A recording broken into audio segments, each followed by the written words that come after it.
Good morning, everyone, and welcome to today's daily reflection on this Bank Holiday Monday. COVID-19 has certainly brought challenging times for us, but it has brought also blessings, such as God's complex nature. Our family cycles are increasing in distance with every passing week.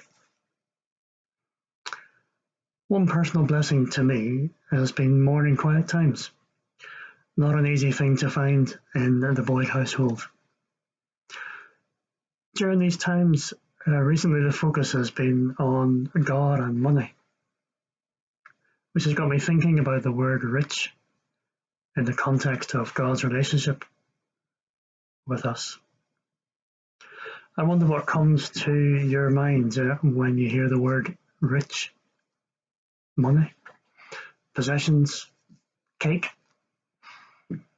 I asked my daughter Zoe this question and she said me, because a colleague in work calls me Rich, short for Richard.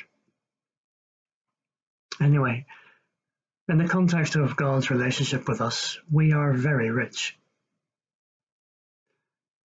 In 1 Peter chapter 1 in the New Testament of the Bible, Peter refers to our inheritance kept in heaven for us, and later in the same chapter, that our trials prove the genuineness of our faith, worth more than gold. In Ephesians chapter 1 verse 18, Paul writes, I pray that the eyes of your heart may be enlightened, in order that you may know the hope to which he has called you, the riches of his glorious inheritance in his holy people.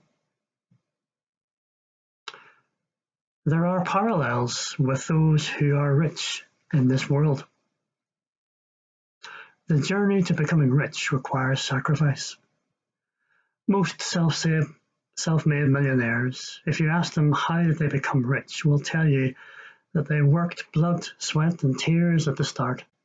Some emptied their savings or took out loans from a bank or even remortgaged their house to raise money to start a project or a plan they believed in. In the Old Testament of the Bible, many innocent animals were slaughtered as sacrifices to God. Blood atonement for sinfulness and waywardness. Such were required by God for his forgiveness. Yet these sacrifices were nothing compared to God's sacrifice for us. Separation from and the death of Jesus, his one and only innocent Son, the last blood atonement. God's plan cost him a lot. I wonder, what does your relationship with God cost you? The journey to becoming rich requires investment. Investors often put money into stocks and shares of companies, not because of what they can do, but what they hope or trust they will do. In return for that trust, the companies that issue the stocks and shares promise a regular return, known as a dividend. The psalmist David understood God's investment when he says, God knew us before we were even born. God invests in us, not because of what we could do then in our mother's womb, but because he knew what we were capable of and saw us as worthy investments.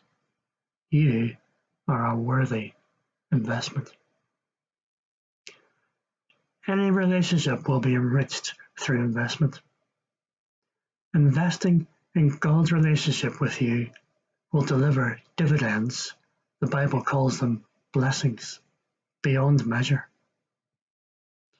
God promised Abraham the blessing of more descendants than there were stars in the sky. That's just one example of how generous God is. I wonder, why not ask God how he would like you to invest in his relationship with you?